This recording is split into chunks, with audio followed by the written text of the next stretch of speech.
first of those two massive games this weekend, these two tournament deciders, is almost the Classico of the Six Nations. I feel like it's always deciding. In the last 10 years, it's always one of the big games in the Six Nations calendar, if not the biggest game. It's well up there. Wales against England. Every year it's a classic. Every year it has title implications, seemingly. Every year a few and it men goes go one down. way and it goes another way. It takes many different shapes. It tends to be tight. It's always a really fun one. And we got Wales-England coming up for you.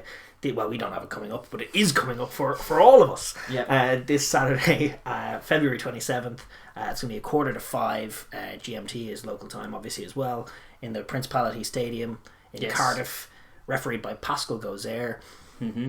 Interestingly, the roof of the Principality Stadium has to be open this year. We discovered that for the Ireland game, I think. Because COVID, I think. Is it? No, it's because it's tangentially. It's because it was functioning as a COVID hospital, and now they've relayed the surface, and apparently they need the open roof for whatever reason. Right. I don't know why they couldn't close it for a game, and I don't know why that would hamper the surface. But the stadium people seem to think that it has to be open. Fair enough. And such it will be, which means the Cardiff weather could be a factor, but. As it is at the moment, weather forecasters are not predicting any inhibiting conditions. It's supposed to be grand. Good, clean rugby weather. Not much in the way of winds. 9-degree temperatures. Yeah, it's a bit of cloud cover. Going to be decent. fine. Yeah, pretty grand conditions for this absolute scrap of a game. Just in terms That's of the not fair. This is going to be a great. It's always a scrap. It's always a scrap. Are you kidding me? England, Wales, they're two great attacking teams on paper. It always gets scrappy. It always gets scrappy. Okay. I love it. I love it for it. Some guys go down. There's always monster tackles. It's great. And just in terms of that colour of the game, we have a Triple Crown decider. That's on the line for the Welsh, not for the English, sadly. Having already lost out on that chance with the opening ground defeat to Scotland. But they do need a win, England, to keep their championship hopes alive. And their hopes still are alive, but losing 2 games, as we know, is no way to win a championship. No, it's a must win from here for England, but if any team can do it, they can. They did it last year, sure, and they got that losing bonus point against Scotland. They did. And they're well within the competition at the moment, especially when you consider what's gone on with France. A win here could really just open it up for them. It's true. It's potential. And just, Triple Crown for Wales would be a phenomenal achievement as well, even if they don't go on to do the Grand Slam. They've done it before, haven't they? They've won Triple Crown on round 3 before. I feel like I remember them doing that. Winning the Triple Crown on round 3 and then, of course, going on to win the Slam. When they get ahead of momentum up, they tend not to be stopped in this competition. That's true. The reality. I don't know how many second place finishes Wales have had, but it feels like not that many. They usually win when they're in it. And they can lose when they're not. They're definitely a momentum side, and they have a lot of momentum to carry in. It's kind of an interesting stylistic clash, obviously, as well. We have one side displaying clinical attacking prowess with not that much ball, and that being Wales, and kind of being messy across the field. Messy in most other key areas that you'd cite, except the fact that they keep scoring tries with their few chances to do so, which is the most important stat of all, is the scoreboard. It doesn't 100%. Matter how much ball you have, it's how many scores you accrue. And conversely then, England are coming off the back of what was a dominant year in 2020, obviously disappointing opening round defeat, and just a general kind of clinicality hasn't been what you'd associate with this English team. It's more been kind of a kick-heavy approach with ruthless defensive instincts and trying to poach penalties and build pressure that way. They've come in post this Italy game that in round 2 they started to play a little bit more with ball in hand. They've started to broaden their shape, but the sounds coming out of the camp as well from an England point of view are that they're going to move away from, like in the Autumn Nations Cup and in the opening round against Scotland, it was extraordinary. The stubbornness of them, just like they never ran any ball from inside their own half or even from just inside the opposition half. They just kicked everything and back to their defence. And it was actually in moments against Wales they showed it, but just in flickering moments. And most of the rest of the game they were just trying to eke out the little battles and kick the leather off the ball and find themselves in the right areas of the field and then attack in the red zone. And that was very much the way that England went about it. But you're hearing now, I think some sounds out of the camp from Eddie Jones are of the like, you want to see us attack? I'll show you in a tick. We're going to cut these Welsh boys open. They could. There's definitely scope for that with a kind of a somewhat soft midfield for them. It's kind of definitely feels like soft scope. Isn't the word, but it's an interesting midfield. Well, we'll get into the squads, but it's kind of it's definitely scope for an England kind of power running game that you'd think. But just in terms of the contest itself, it's always tight. It's always confrontational, combative, and it's just as you say, it's a Six Nations classic. It's one of the classics of the whole tournament. And as always, Wales, something England. On the line. Wales on for a slam, on for a triple crown. England still in the hunt, defending champions and still well in the hunt, both needing a win here. The two juggernauts of Six Nations rugby in the last 10 years. Delicious Saturday night feast of rugby.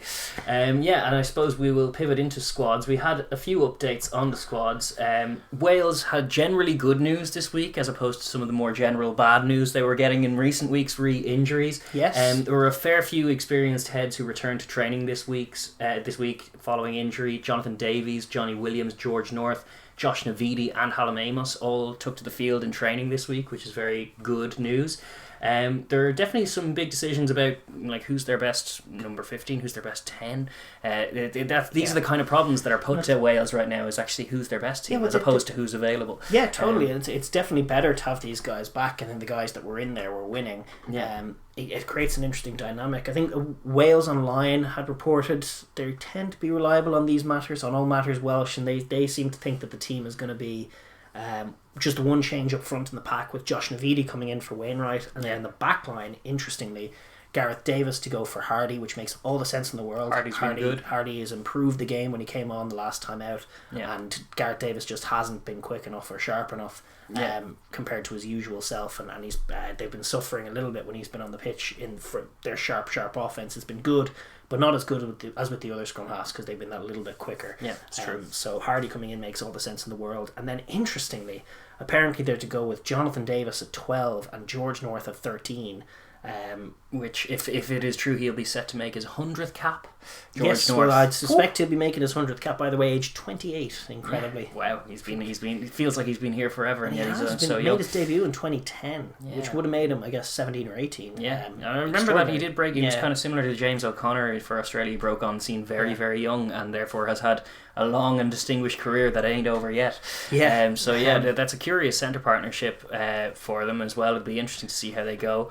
I can understand the change though, considering like it was a needs must last week that saw Watkin and Tompkins in there, and with Stewie Hogg's kind of one try there where he sat down both of them and just went through kind of untouched off first phase. Those are the concerns. I hear you, but it's their offense that's been winning them games. It's true. I don't love the passing game of either of them. Yep. And that I think is the issue here for Wales. Like I think Tompkins, what can I understand, because he was there to be physical and he wasn't especially physical. Yeah. So I understand leaving him, but with Johnny Williams coming back in, maybe it's a week too soon for him. Maybe that's the explanation there. But with Tompkins dropping out of the team, it feels like he was an important linchpin in terms of what was going on. He certainly got the ball away for a couple of the tries. He has offensive instincts. He suffers on defence, but he has offensive instincts, and this is where Wales have been winning games. Yeah. So, with that, Bigger is also picked a 10 over Sheedy, which is interesting. Considering I imagine Sheedy put on a good show off the bench. I imagine goal kicking came into it with Halfpenny not being around. The back threes. The two missed kicks from Callum Sheedy, I guess, for the conversions were probably the stickler, because he did run the back line very nicely when he was in there. No, listen, Bigger has a great record against England as well, and that can't be overstated. But Sheedy drops to the bench, and obviously with Halfpenny gone, Liam Williams goes to fullback. Rees-Zammit obviously stays in the team, and Josh Adams, who's the other forgotten flying try scorer, great try scoring wing as well. It's an all action back three really, and it's just a question of whether the service will be good enough to get it to them from the axis of kind of Bigger, Davies, North. Even Halaholo in there was played really lovely distributing rugby, and the question is whether, if they need to move the ball from the left side of the pitch to the right side of the pitch, especially passing off the left hand, how competent are Davis and North going to be at moving the ball as compared to the other guys? That's an open question, because they do need that ruthless attack, and then if they aren't there, can Liam Williams move in, or can they do something else? I wouldn't be surprised to see Sheedy come on early and not for Bigger. Yeah, you could maybe bring him on for a centre, maybe you could go north or could go... Well, you could go anyone, you can move north to the wing, but I suspect moving bigger to 12 and having that dual distributor might be an adjustment Wales make if the offence doesn't work early doors. Yeah, it's potential for it. It's definitely, it's an interesting team. It's curious to think, is that Wales' best team? I'm sure there are Welsh fans who'd probably agree, disagree. Yeah. Who would you like to see in there? We don't quite know, but it is good to see them out with pretty much a clean bill of health apart from Halfpenny out with a head knock. So these are good headaches for the Welsh team to have. There's relatively scant news on the England front. I couldn't find any real updates. It's all the same. It's all the same squad, more or less. Same squad, Jack more or Willis less. obviously out. Jack Willis is out, and 19-year-old uncapped lock George Martin of Leicester Tigers fame. He's been called up to replace Jack Willis, which is an interesting one. Apparently, he had been in the shadow squad. He's a young guy. They have a lot of hope for. He's not going to feature this. He's not going to feature this week, but it's good exposure for him. And then similarly, Alex Mitchell, the Northampton scrum half, has been called up to replace the injured Harry Randall, Bristol man, which just piles on what's going on with Ben Spencer motif that we're going to continue with this thing. And it's like, why is England the best scrummy not playing for England? Question mark. It's just sometimes Eddie can be stubborn on these things, and that's not going to change. But it's a settled squad for England. They have a couple of questions to answer in terms of who they select. Mostly just obviously Makavunapola's health is always in question. Yes, he was out for week 1, and then he was iced when he was brought off last week, and then I couldn't find any updates on this week. So maybe he'll start, or maybe he'll be out for 3 weeks. It's certainly a factor for them whether they have to bring Obana in and Genge starting. Massive effect on the scrum, and then the other real question mark with England that often determines how they play is whether they go with the Farrell, Lawrence, Slade situation or the Ford, Farrell, Slade situation. They went with Ford, Farrell, Slade. I think both times they played Wales last year and won both. Moved the ball pretty well.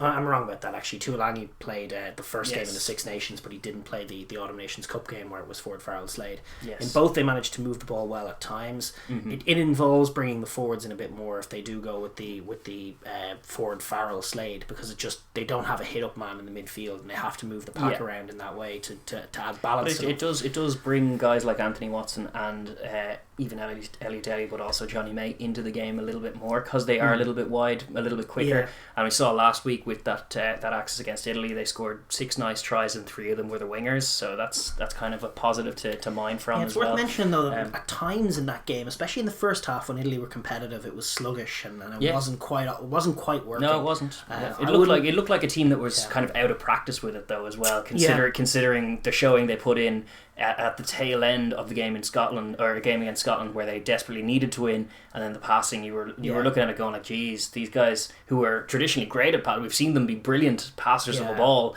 they looked just unslick and like no tempo, no rhythm, no accuracy in it, and it was improved in the Italy game, and now there's been another gap week, so incremental improvement is all you're looking for with this, and I wouldn't mind seeing Lawrence in for balance's sake, but I would understand if they stuck with the tried and tested as well. It just involves a different means of attack, and certainly they should back themselves either way against another inexperienced Welsh centre partnership. Not inexperienced in terms of test caps, either of them, but as a partnership, brand new. So maybe a Lawrence then to kind of run down those channels, or could be thinking, just getting outside, or get outside them. It's the one question. Yes, how do they go about it? We'll wait to see, because as we shoot it on Wednesday, we haven't got the team named, but we will swivel on to just the previews for each team and the winning conditions for both. And we'll start with the hosts, which is Wales, obviously. And yes, Wales broadly, they're starting to see the rays of hope, and they've kept faith through the tough season that was last year with Pivac. It was a very tough year in 2020, and there was calls for his head at the tail end, but the kind of high tempo attacking style that we got used to seeing from his Scarlets team actually has started filtering up. There were already little signs of it last year, a few beautiful tries ultimately in losing efforts, but now this year we've seen just such a clinical edge they're like a razor with ball in hand when they get to the 22. It's like better even than France in terms of their clinical stuff. France butchered a few chances in Dublin last week. Wales have butchered very few. Once they've got into position to score, they've generally scored.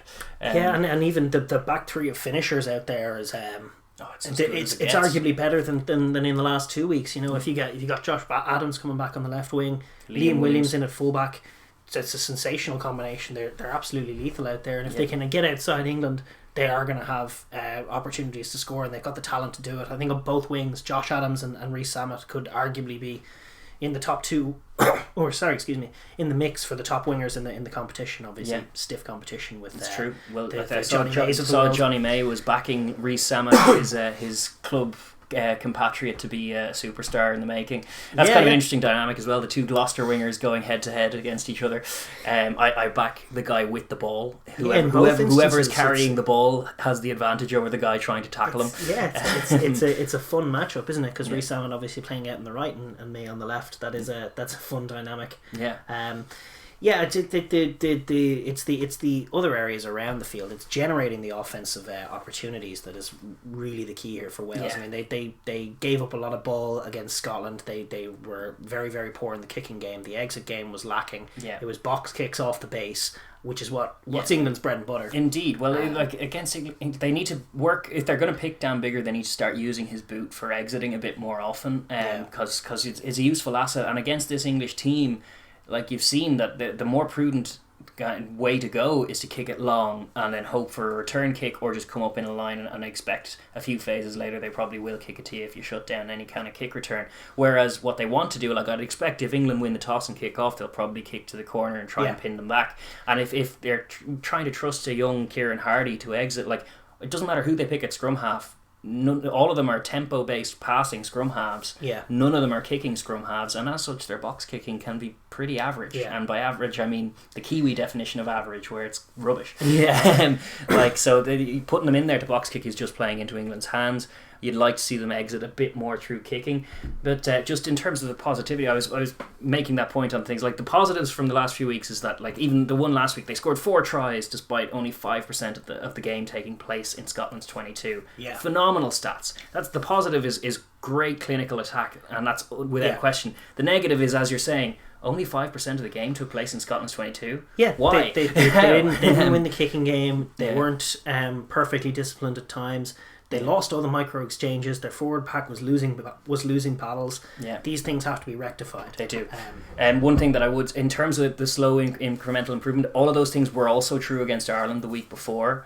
But I think a few areas that improved. They managed to lock down a few times. They managed to lock down the scrum. Not all the time, because Scotland are a ferocious scrum. They managed to get on top of them a bit. But one thing that has improved is their line out, both on the defensive side, where they have Tipperick and Alan Wynne just causing nightmares for their opponents, just even when they don't steal it, disrupting it such that there's no clean setup, like Scotland couldn't get a maul going. And then conversely, their own rolling maul was brilliant against Scotland. Was excellent. That was a really good kind of little improvement that you're looking to see from the Welsh pack and the Welsh guys in the tight. Their rolling maul with kind of quick adjustments and quick swivels was a devastating weapon. It certainly led to one try, and there were a couple of really nice ones even in the first half. So we're working that from deep positions, keeping the ball in hand a little bit, in and around the midfield area, trying to probe for weakness. Obviously, the key to how they beat Scotland and to how teams are attacking is that set piece strike moves from deep are getting to open space. It's how you unlock these defences. When England can't have any of their forward pack in the defensive line, you can isolate the likes of Slade. I think Wales might try and work in a couple of 1-phase moves and 2-phase moves. When you've got these two big guys, really, I know Davis is kind of a wide runner at the best of times, but really he's not the crispest passer. He's a better offloader than he is a passer, and a better runner still than an offloader. You've got two kind of running guys in the centre. Their job is going to be to sit down the English midfield and then quickly get around the corner, so you can get your danger men in a bit of space, 1-on-1 preferably, or 2-on-1 ideally. But that's 100% the game, and whether you do that in one phase or with an offload or with a decoy, with North and Davis running a decoy and maybe Liam Williams coming in as distributor and trying to access the likes of Rees-Zammit, or whether you do it in 2, crash it up, sit down England. And this selection is interesting if that's what they go with, which it seems like they will, North and Davies. If they go for that power-based approach in the midfield against an English side that doesn't have a Lawrence or a Tuolangi, that has 2 fly halves and a Henry Slade who's a distributor as well, all of a sudden there's scope to rough those guys up, and there's scope to be the bigger team in the midfield to get a few soft shoulders, and then from there, if you can sit them back and punch through the line off first phase in the midfield off a scrum or a line out, all sorts of attacking opportunities open up. Are you going to see a free roaming Rees-Zammit or guys from the wing coming off the inside to run off those guys if they're finding soft shoulders and getting the hands free? Maybe. You know, there's definitely scope to attack them that way. One area they don't want to attack them is where the England forwards are. And so from set piece, which is so key for launching off, obviously their line out has been functioning very well. It's been slowly improving. I think in week 1 it was poor. But then Ken Owens was just back from injury, and there were a few just loose darts that were kind of the explanation for that. And there were fewer of them this week, not this week. In round 2, they'd kind of tightened that area up, and they were securing their own ball more often than not, and getting that maul launching going as well. So that's obviously a positive. The other side is the scrum. The goal is similar in every game. They're a bit shorn of tight heads at the moment. They're a little bit light in terms of just personnel. They're not going to fancy themselves as the better scrum against an England pack, but they will fancy an ability to just lock it down. And once they lock it down, use Kieran Hardy or whomever to just whip it wide. Wayne Jones has put the moves on in the first couple of weeks as well. He bought a couple of penalties off Fagerson. He seems like a slippery guy to scrummage against. He does. A tight head. People are slipping and falling against him, and then he's getting some penalties for it. Yeah, indeed. Whatever he's up to. Who did we say was the man with the whistle as well? It's Gozair. So there's scope to dupe, and a little bit of fiddly sticks at the scrum to kind of up against Kyle Sinclair though. Is very much it's a tough ask. It's a tough opposition. Ask. Exactly. I'd expect England to edge that contest overall, but if Wales can lock it down for the most part, get solidity so they can get clean ball, then you just whip it wide and move where the forwards aren't and where the space is. And getting offloads and running off each other and being clinical as they have been. It's the simple and beautiful Welsh game has been mighty effective. Defensively, obviously, they've improved, and it's going to be an area of massive concern for them looking back to those 2 England games last year where they got just out-muscled. And even glimpses in the first 2 rounds as well, for all of their clinical attacking, Scotland, they've conceded a few. They conceded a few against Scotland, a few tries, and Scotland wasted a couple of red zone opportunities. So it could have been 5 tries, and just watching the matchup of this pack against the English pack last year, it was no match at all in both games. England were decisive on the ball. I mean, there were little moves that England were putting on when they were in the zone in that Nations Cup game, where Itoje was flicking it inside to Sinclair and he was busting through, and then all of a sudden Curry was off his shoulder. And this English pack can be just sort of a rolling, really difficult unit to deal with, especially when you're physically slighter, and that's where guys like even Ken Owens and Adam Wynne-Jones, the veterans, are going to have big roll games. Back the years and be huge in there. And then similarly, guys like Navidi back in there as well will need to bring that dynamism. Tipperick always has to deliver. They need to be game for making the breakdown a bit of a scrap and being there in the arm wrestle, not just being swatted away. They haven't been the defensive force that we got used to seeing them as under Gatland. They're more of an attacking kind of razzle-dazzle team with a little kind of soft areas on D.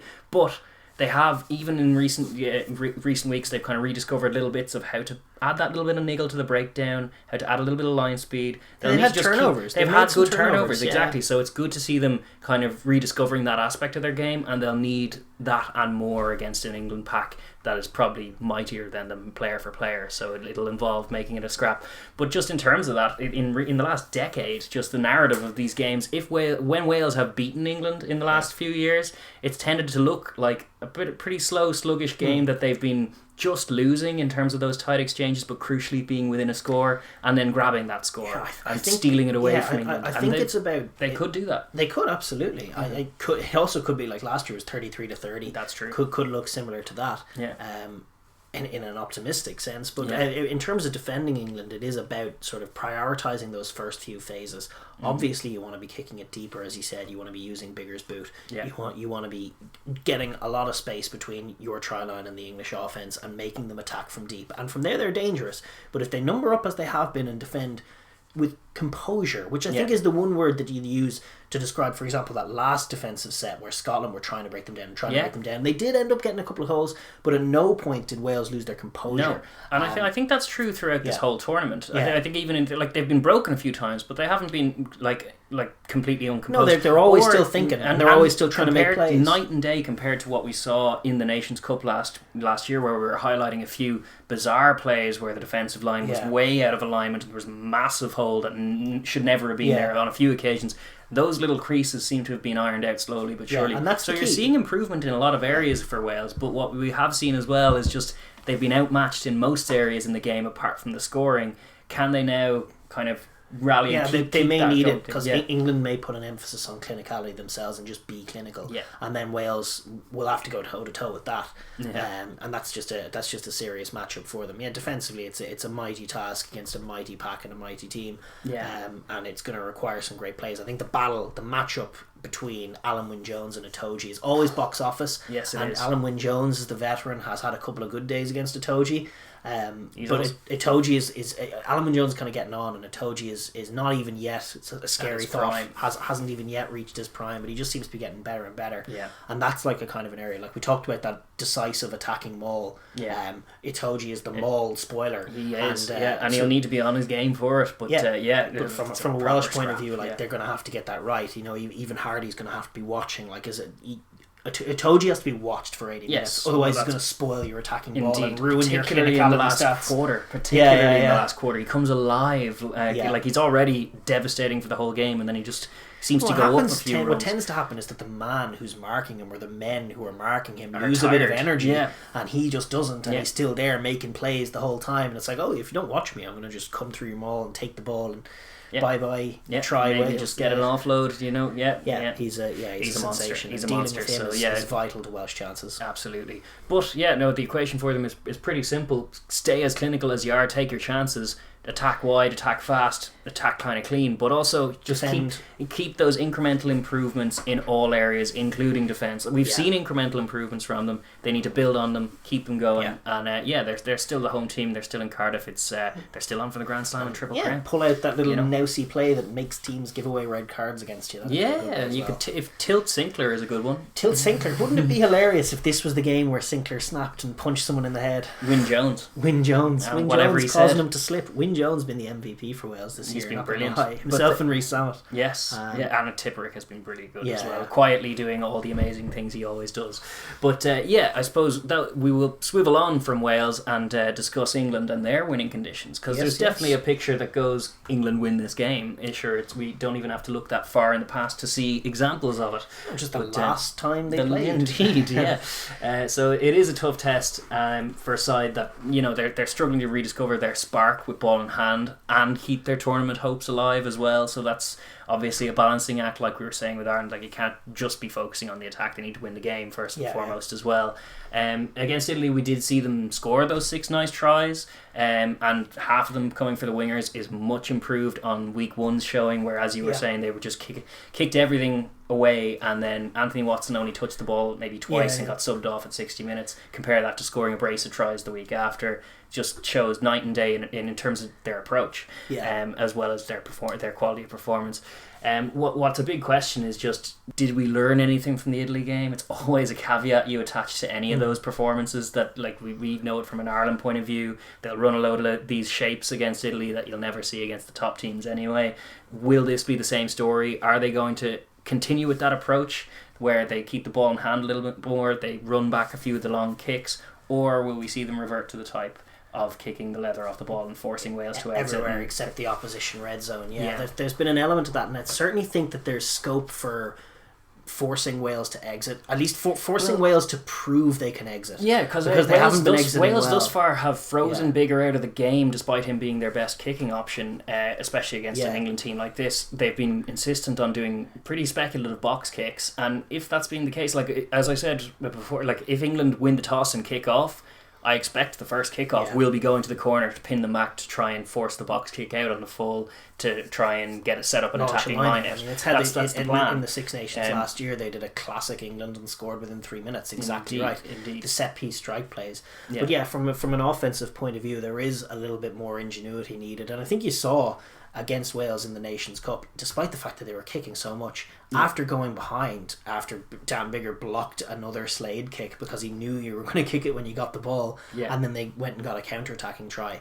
England did hold the ball for a few phases off a line out, and they worked. They put together a lovely try, and they worked sort of those classic screen systems, except they had forward pods doing them with a 10 in behind, with another one in the midfield, and just what really makes the English offense at the moment is the fact that you can have like a screen run with a guy in behind, except the two guys on the inside are like Sinclair and Itoje, and can link really well with one another and can slip the ball inside and outside to each other and pick tracking lines off one another. They can't both be double marked. No. You know, one of them has to be one-on-one, and they're both really, really dynamic runners. Yeah. Likewise, the likes of Curry, just a real danger in the open field. That's right. And, you know, don't sleep on Billy V either, because his form hasn't been great, but he might respond. He's Indeed. been talking up a storm anyway in the media, so Indeed. you Well, could he's see always, a great he's big still a monster. Billy V performance in the open field, where he has those sexy hands as well as that power game that we know so well. Well, that's kind of what with the foundational build, a cornerstone of this England offense is just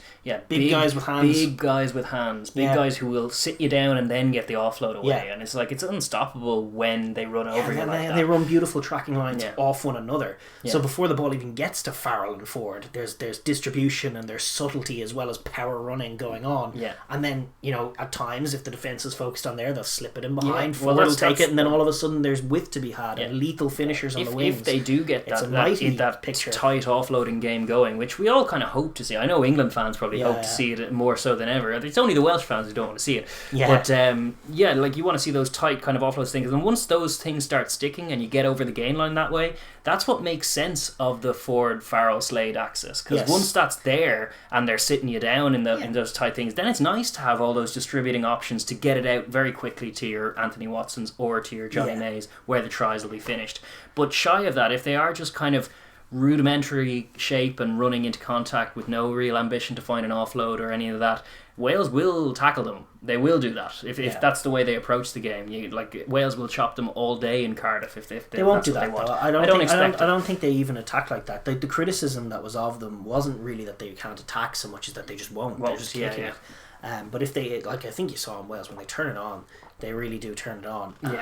The difference is going to be being clinical, obviously, once they're in the red zone, maintaining patience, edging the collisions, and then moving the ball to where the space is for Johnny May tries in the corner. That's right. That's the English picture, always. Yeah, always. And it's going to involve launching off set piece. Launching off the top of lineouts, as we said, is crucial to them. One thing they haven't been able to get going thus far in the tournament, and I noted it because there were a few attempts that were spoiled, was their own offensive maul. Yeah. They've looked to it a couple of times and not really got it rumbling. There was something about the combination not quite working, so maybe they'll be trying to get that going as a way of kind of countering Wales' strength with their own. They will obviously have to be mindful of Wales' attacking maul. I'm sure they saw the game last week. They'll be aware of the threat. I'm sure it'll be Itoje on that duty, as it always is, and I'm sure he'll do a more effective job of it than pretty much anyone would. So that's obviously a really good battle for both teams, to be honest, but something that England should be aware of.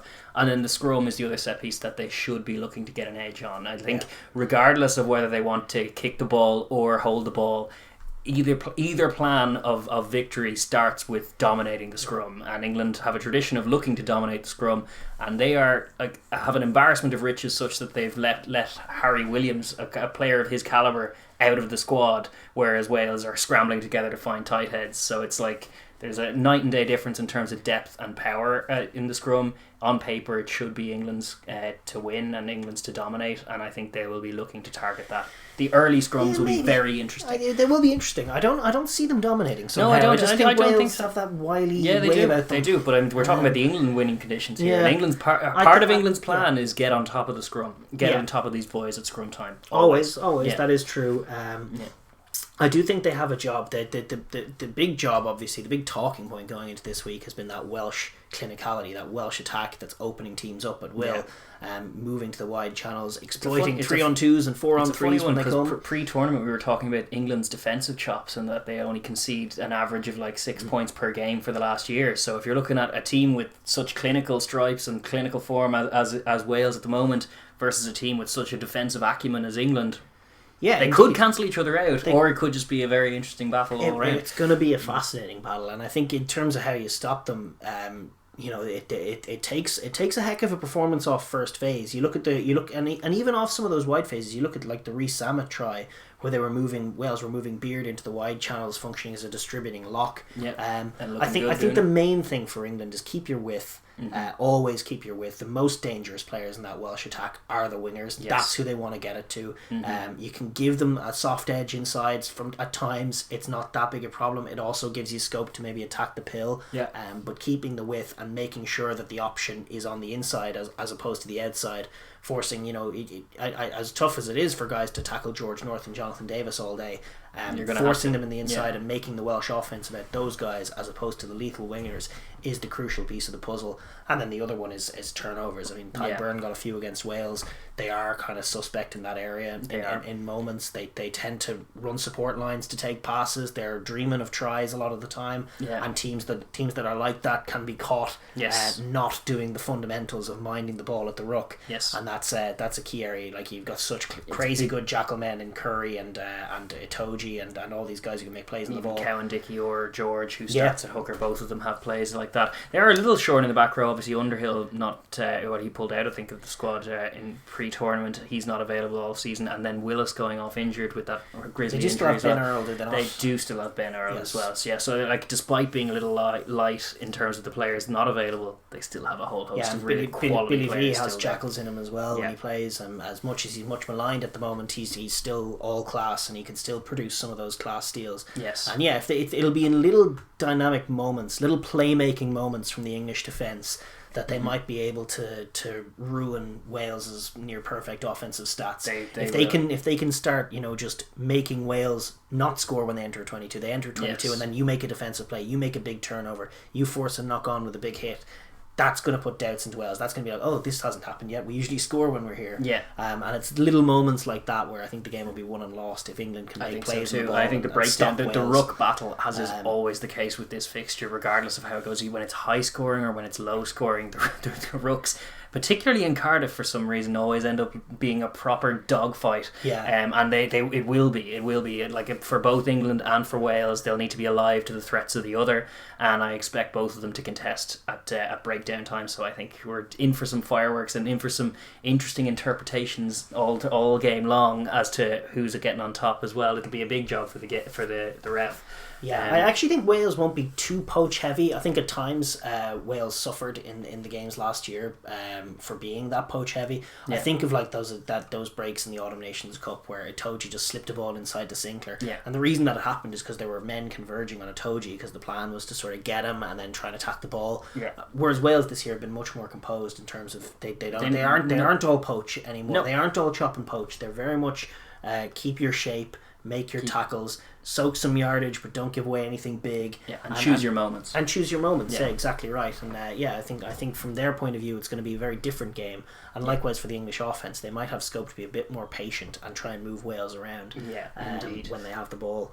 And in terms of how you think it's going, how you think it's going to go, who you think's going to win, always a tough one to call this. It is always a tough one to call. I think pre-tournament I went with England, but I think now I might lean towards Wales just on momentum and home factor alone. I don't think the home factor is a factor. The home factor isn't a factor. It's just pride, but there's no tangible effect. You want to make it a factor, but I think there might even be. I think I read somewhere there might even be statistics to bear this out across sports that it's just without the crowds, it is just not a factor. And it was an open question as to whether it was primarily the crowds or the other conditions that made home field advantage so strong, but I think without question the crowds it is undoubtedly the crowd, and we've seen all kinds of evidence of that across all sport. But even in this tournament alone, sure, we were citing Scotland winning at Twickenham, and England continuing to kick the ball away even at 60 minutes or at 70 minutes when behind to Scotland. It's like that wouldn't happen if the crowd were baying for blood. That just wouldn't happen. It's obviously not the factor that it would be, but I guess I'm leaning towards Wales. I think it's going to be a score in it either way, and I think it's going to be an absolutely great game. Even if it's tough to say. I think Wales will score a couple of tries to England's one, maybe, and that'll be enough for a similar dynamic, enough for a 4-point win. So you must be picturing a Welsh Grand Slam then. Oh, at this point, I think I am. Like, it's tough to rule against them when they've won the opening two games and they're looking very good. But that being said, it could go the other way. England could bully them and kind of show up what has been suspected, there've been caveats attached to all of these two great Welsh wins from the first couple of weeks, where they're like, yeah, but they're losing every other part. Some of the Irish takes, and it's like, well, we won every part of the game apart from the score. And it's like, yeah, well, that's the important part of the game. That's the only part that matters. It doesn't matter. Like they didn't play any of the rugby, or the that team kind that of loses expression. plays all the rugby. That's not necessarily accurate. If they can be as clinical, there's every reason to expect that they might be able to pull off the win.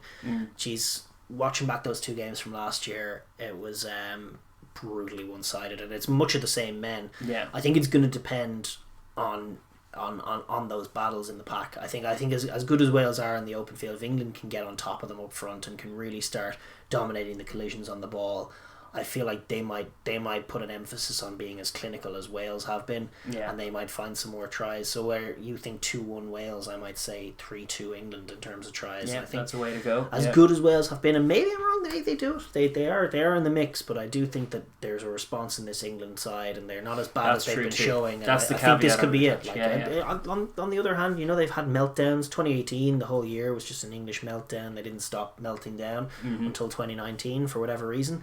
Maybe that's the crack for 2021, but my suspicion is that England have a response in them and are going to go out and deliver it. But that is themselves in the it's hunt. tight. It's tight. Yeah, yeah. It's very tight. Yeah, no, it's definitely a good contest. I'll say Wales by a score. You say England by a score.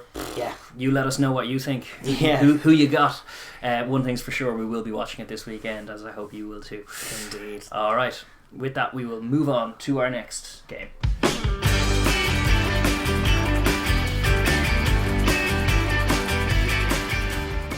Thank you very much for watching that video. If you're new here, please like and subscribe for more content, and leave a comment down below as well, because we really enjoy the chat and hearing your views. Thank you.